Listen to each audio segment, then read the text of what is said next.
soy Gerardo Moncada, coordinador de transporte eficiente en el Poder del Consumidor. Y soy Gerardo Moncada, coordino transporte eficiente en el Poder del Consumidor.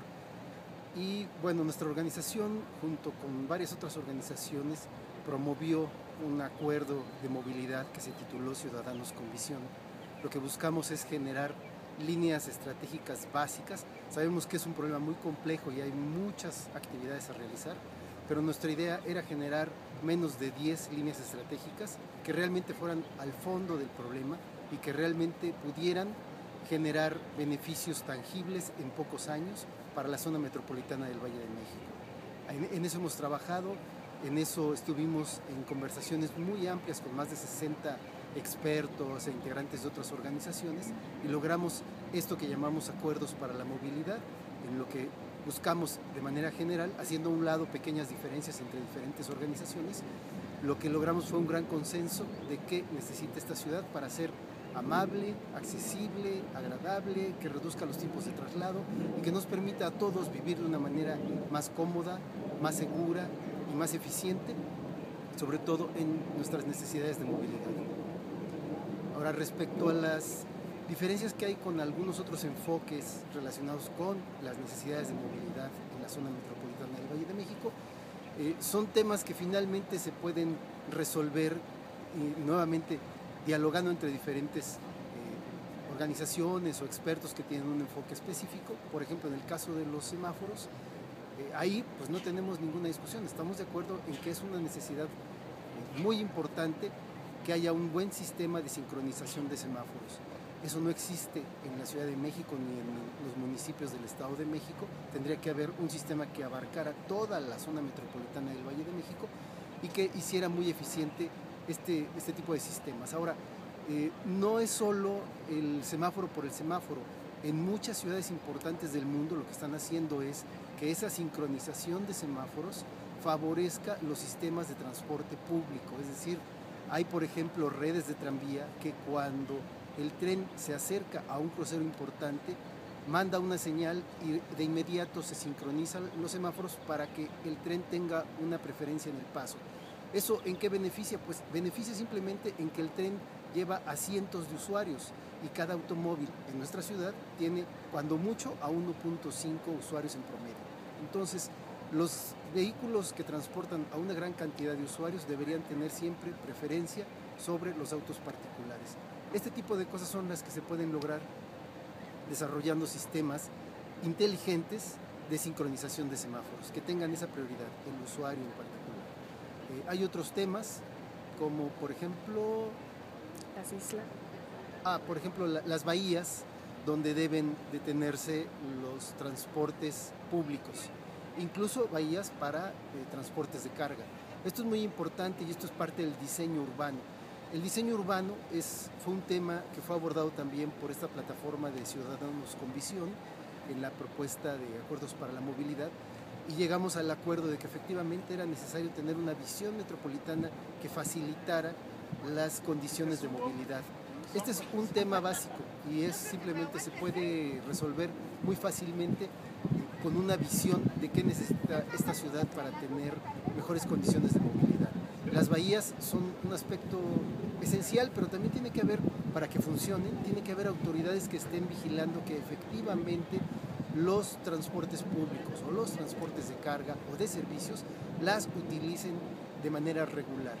Tenemos muchos casos donde hay bahías instaladas, por ejemplo, en zonas como el periférico de la Ciudad de México, que no son utilizadas. Los transportes se paran obstaculizando el tráfico, precisamente en una idea de no perder su posición dentro de la línea de vehículos que está circulando. Esto es absurdo.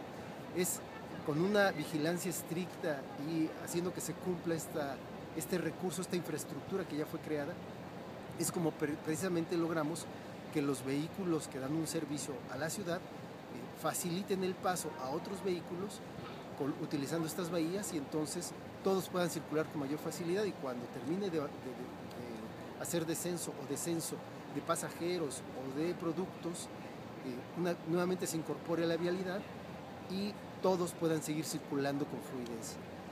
un recurso importante, tiene que ser parte de una visión de diseño urbano, tiene que haber los recursos y la voluntad para crear esa infraestructura, pero sobre todo, y más importante, la voluntad política como gobierno de ciudad de que se utilice adecuadamente y que todo mundo que tenga necesidades de ascenso y descenso de productos o de personas utilice regularmente estas bahías. En cuanto a otro tema ¿Ecobicis? Que es relacionado con la bicicleta pública, el sistema Ecobici en la Ciudad de México,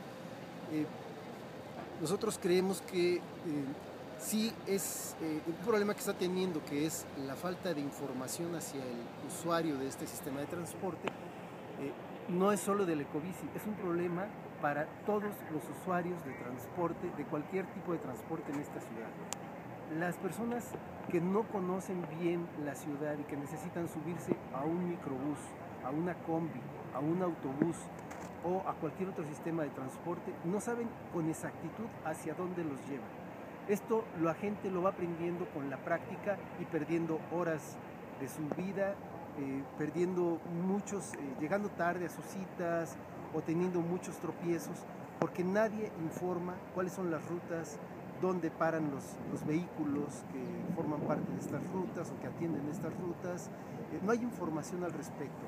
El Ecobici también cae en este problema y tendría que haber una gran campaña de socialización y una señalética, un conjunto de señales urbanas muy claras que informaran regularmente a la gente cuáles son las rutas, cómo puede utilizar los sistemas, cuál es la forma más fácil de llegar a su destino utilizando los diversos tipos de transporte o los modos de transporte público que existen en esta gran ciudad. El Ecobici tendría que tener, por ejemplo, en cada paradero de bicicletas tendría que haber un instructivo de cómo utilizar el sistema y un instructivo, un mapa de dónde están todos los puntos a los que puede llegar la gente y ese mapa ser parte de un mapa de la ciudad o por lo menos un mapa regional de los sitios, de las zonas que cubre el Ecobici, de manera que la gente pudiera saber muy fácilmente, primero identificar a dónde quiero ir, en función de eso decir qué paraderos hay cerca de este sitio al que yo quiero llegar, tener muy clara la ruta, tomar la bicicleta y ya saber exactamente qué dirección debe llevar y qué rutas va a seguir para llegar a ese destino. Eso es básico y mientras no se tenga, eso va a dificultar que la gente utilice con mayor frecuencia y en mayor volumen este tipo de sistemas. Pero son ajustes menores, creemos nosotros. En realidad, esto lo que hace es hacer más eficiente algo que ya existe y que por sí mismo puede ser muy eficiente. Lo que necesitamos es, asimismo, crear más infraestructura, crear más sistemas, extender los sistemas que ya existen, tanto del Ecobici como del Metrobús, reemplazar los sistemas de transporte que son de muy baja capacidad como combis y microbuses por vehículos de mayor capacidad, darle preferencia a estos vehículos y solo de esa manera vamos a poder lograr restituir en el centro de todos los temas y todas las políticas y acciones que deben tomarse a nivel metropolitano al actor básico que tiene que ser el usuario del transporte público, el ciudadano de la zona metropolitana del Valle de México. Él debe de estar en el centro de todas las acciones, todas las políticas y todos los reglamentos y decisiones que se tomen relacionadas con la movilidad en esta gran ciudad.